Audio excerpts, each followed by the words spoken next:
আমরা সিলেট বোর্ড 23 একদম সহজ আসছে এবং এখানে নতুন নতুন কিছু নিয়ম আছে। দেখো তো কমন পড়ছে কিনা। না, কমন পড়ে নাই মনে হয় একটাও তোমাদের, ঠিক না?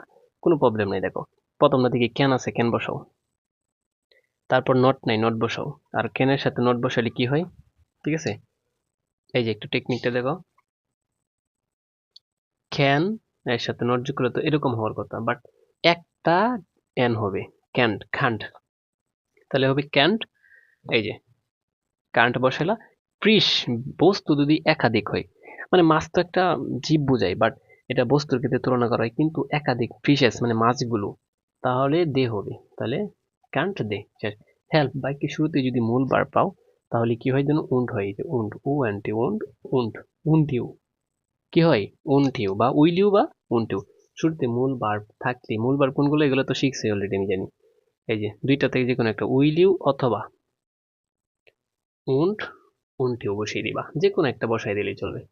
আশা করি বুঝতে পারছি।